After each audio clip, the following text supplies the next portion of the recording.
Kensi Unsempa sa Kenan Opensu Jao. Within the Enoch, Kwesi Walanyo Wallace, a good year catch back the only nomenclature the professors agree in sports, the Regina Wallace, the nation's presenter, and the medicine Kunya Econo Quantum Credits Maudu and Sakan Opensu Bill, our Ghana Kudim Ejao. Shadows Mom say Game Park Games at the eagerly anticipated pick one game netting about arrival with the bank, but more than that's all the way to answer Jim. Obezo numbers now from 1 to 36 now for the way to answer Jim. Ucha 1 Ghana cities and copy 350 Ghana cities. Ubet me a D 26 times we stake no na boa am also ka dwetwe won semeti akwe the amazing pick one game eno na me din wa dance e de achew but mo de ada wo dial star 946 hash star 946 hash all networks na wo do hwatu ansa Jim okọ gameparkgames.com so a ubetimi esa atwa honum na ne ani kan se Adom TV so anopa no nkron awia kataban so be se premtobre na fe numere nsia ubetimi enso enya draw no ewo so when dia anopa be dia awia when dia awia so betimi de numere wetin dia anopa e de awia esa de numere kan no e do bo salansa mo de ada so do betimi ansa Jim Game Park Games or more mula more power woman let touch that bomb medicine shares kwetwe se jaw regulated by the National Authority na face uni moving otwe e fa wunyim isan se chacha diwa wani betimi approve so betimi kokko betimi so ama adwemu who are you timsrew e na de adwene kakra so etia ton a Game Park Games omukomo ana medi eja no a journey of 1,000 kilometers begins with first step in chance and African Games 2023 and the ball samane fence Accra 2023 na women's football enu akese litmesa todwa anadwo de sum ana sa match se litmesa ba so Nigeria 4 Uganda 8-2-0 ema Uganda 4 ye ya idi ami 4 ma no omo ye ya de mentia ko ya fa mom ana fe Ghana yenso ye che Senegal 4 ene om de tentam so Cape Coast Sports de 3-1 ema Senegal 4 hu sam pass say the Ghana football in terms of AU no de omo ya de pa omo dwumadi a omo egusu edin all the time the youth team no bo say e ba Premier League ho kwani aba na omo tini kire mbobere pa ba so omo benyi a omo go share Senegal 4 in best 2 years time na fe akonyo ne sen e de amai but ni nam no ene de ye J2 e wo sana dwumadi ni Asia kom African Games 2023 ye ba emema na so afema Uganda any Congo e be shesi aka ene na sa kese ne betia ba so na fe the Black Satellite of Ghana national under 20 team no omo so ne Senegal 4 ene de akense ne betia bo so sa kese we e crucial e daisi e Titanic e crunchy e demesro ba bia obia no Penny na kohwe e Ghana versus Senegal under 24 kenze kesia and also ebetua Satujan Senegal for a youth team no ma building ye pa and the Ghana team no so uhwe se ne Mexico so a so e talent a mo hwe nim second bia so o metia te o mananim na medal zone no o mo atimi a che obobere e honom na coach Desmond Ofe wona kita national under 20 team no na ono aso na ehwehwe mranti ya ka mo bo ho a ene ma bedu sam pempenso yi ahead of the Senegal game no ne nkomo a odi ageni.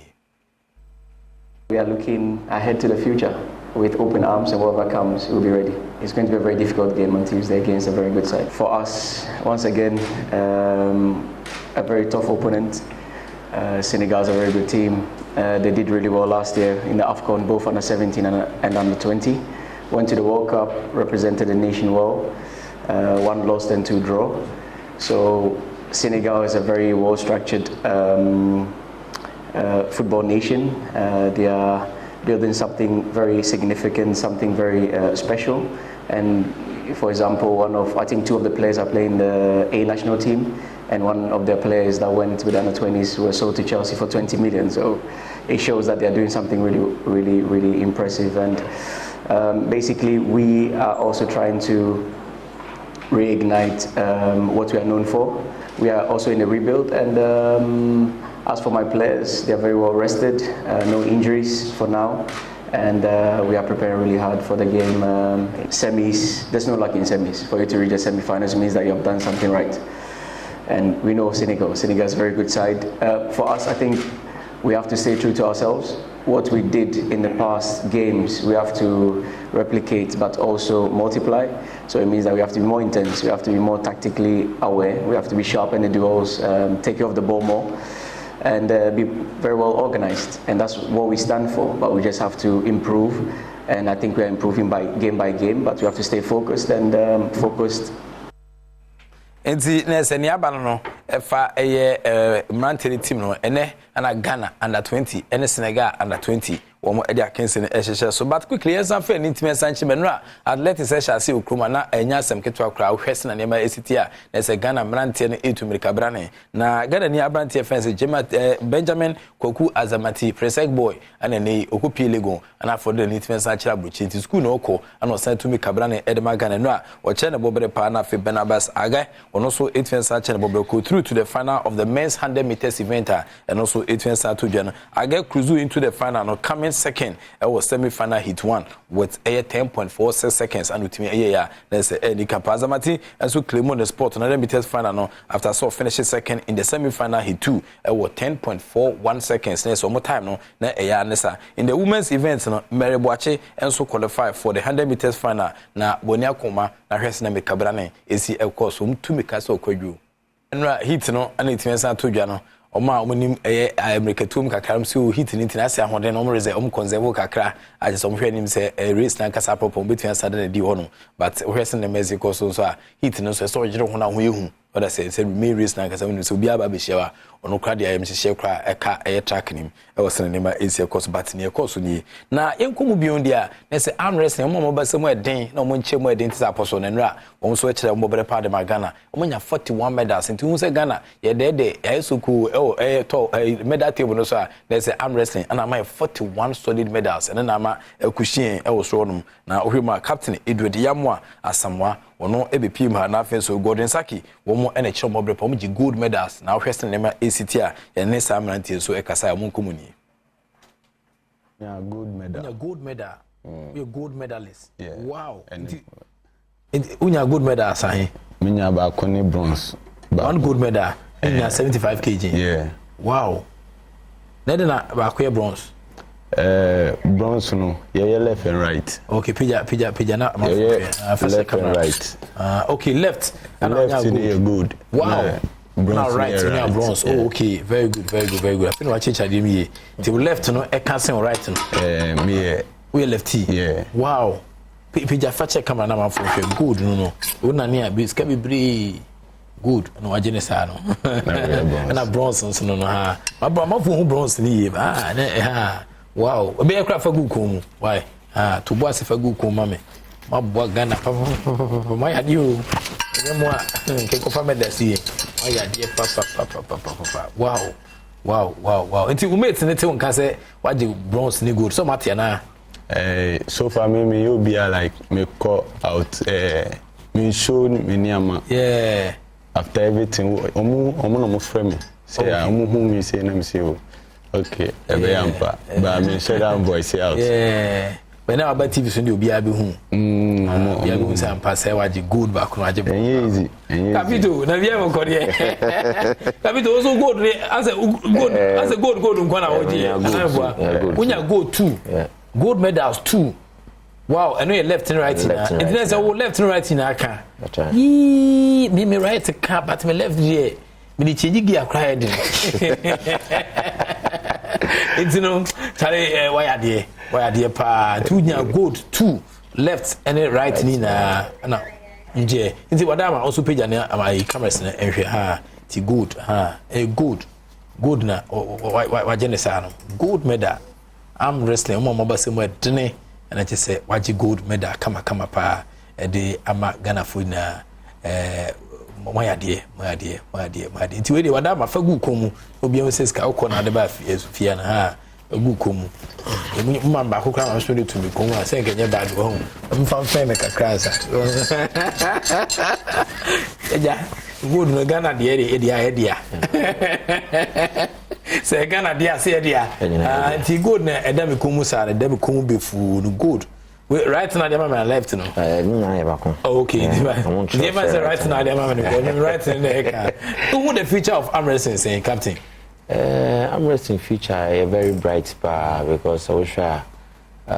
so far we share achievement ya nya medals okay and also we share Ghana so nti we arm wrestling omo captain e friend say Edward Yamwa Asamwa ana otene kano say on the left and right in a can brutal but I say to timiji good or left with the left hand di kan ji good on the right Sunday when so ebeji a good I just say cinema see course na say change abaha into we cinema city wa dia na say Gordon Saki ono so anahu no ji good no je bronze e wo dwumedi ma ultimate sampa ni kampa ne left no e can send right nti ono so ne e ba nti I'm resting for almost so come on no but yankum na fe ehwe medal table no so kakra sena niema esi akọ e medal table no so na also hwe sena hye ne city e wa no nti medal table no so far de ohwe ma na say Egypt for omo that first omo 158 medals in total omo 91 gold medals 36 silver medals and 31 bronze medals then Egypt for omo ya de na me empire me oba tour that's Nigeria omo so 27 gold medals omo 21 silver medals and 30 bronze medals it is 78 in total and Nigeria for so there's a union West African neighbors musuma ya de afi South Africa omo na bebo akensi ne ba kono omo hwese ne Mexico so hockey no omo so the pitch ne nyakura nya quality omo to man so ne mako the dada nti omba to mo da third nti ohwe South Africa chikwan or 26 gold medals 29 silver medals 38 bronze medals and then 93 in total Ogia for the fourth na Ogia for fourth na omoda no also 22 gold medals 31 silver medals 37 bronze medals na for more 90 in fence in total nti oba fit na say Tunisia and that fit more 13 gold medals 20 silver medals 29 bronze medals 62 in total na fe waba 7th and Mauritius for there be 6 no after Algeria no 5th no Tunisia nti Tunisia for enso ejenem de pa na Tunisia for so ewo uhwe Tunisia almost 13 gold medals 20 silver medals 29 bronze medals and then 62 ewo omjumedi na Ghana that 6th position ti Ghana 6 wona eda no uhwe ma 9 gold medals 22 silver medals 15 bronze medals and 46 in total in Ghana maybe done first 10 can hobi say abaso krakra sen can first na that 10 pepe na san tekwase but see the Ghana abedasis Ghana yade nti ubemu a na say Mauritius na Ghana da Ghana say or the 7th no or 7 gold medals or 5 silver medals and then 10 bronze medals until 22 na fin so Eritrea almost so abeda Mauritius for say almost at the 8th position also there was 6 gold medals 2 silver medals and 5 bronze medals into 13 medals in total now for Morocco for 5 gold medals 7 silver medals 7 bronze medals into 19 in total after or that's your crowd no bia ni champion was here and so the whole lata and no Madagascar and I say Africa without Madagascar na impossible nti omo kan bi omo that 10th omo abeda bia 9 kan Ghana da no omo 4 gold medals 2 silver medals 7 bronze medals and 13 in total nti the medal logo no as we speak now table no and media man no bibia ni hobio a chese ohwese Mexico so Ghana da 6 Ghana ya de obi abe bia we share Ghana bia se Ghana ya de party red gold green fufu party na odo agim na aboa emaniama etia kwedi amantinyame adoma ye bekokko na ko ne boss a fi muso a na ye de ne etia san kire makoboa emaniama etia kwenti kwawo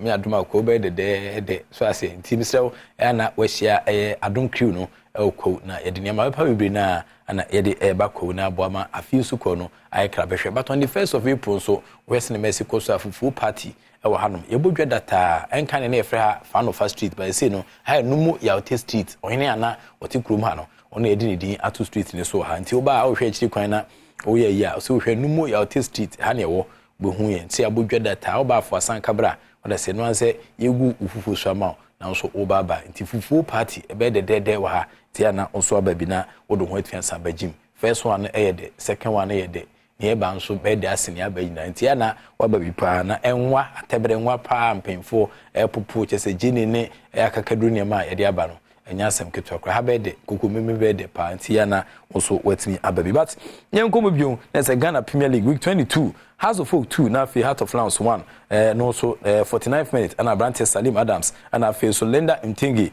63rd minute on so poso atana 45th minute ana Mustafa Yakubu ebete kan Osakins kesia itimesa to dwanim but Abubakar Watara House of Folk coach obonkomo keto bi embo no na fi me nsesa me homa na menko tactical discipline. The first half is very difficult for us, but the second half, I tell them, we can't lose this match. It's not possible. And your strategy worked. You use Salim alongside Cisse. Many were worried because Salim is not an attacking player. He scored and he's won the man of the match. Sometimes I'm listening for the journalists. I'll listen, I'll take my decisions because the criticize is good for me. I need more criticize to change. That's the why I in the as full coach Abuba Kawatara na nkomo na medibe eje kwase agina hone na afi nyame adoma nkomo eni bi san biwa ya san dia bro game park games edi the eagerly anticipated pick one game netia ba fa ho gym na mboma ne ma entiankwe maka chore da so on the 1st of April e bodwa data ewo eye kokobeme fan of first street na nkan ye frɛ ha say numo ya test street obi pim ha na say fufu party na be de Mr. Babia obia yansa wode wasanka anase ne fence ayewa no odo de be bakeke oju fufu tebe ne egusu ama na say also udi na fe to basakomu na fe nwom ne niama e ba ha enya asem ketwa kra live performance em say hu sheda hu ampedu performance da oba na say nkonkon atie gudu na so tunwoma ebe shock prize ntinyame adoma full party ha be de ina de obagima boa ema niama etia kwa bi de prof ike wala sakudi catch back open na gidemu e of course evidence based sports presentation it meja rather than any man onyo kese no if be ni da so ni fan ko be ni da so the act of being a good guest is to now to say good morning.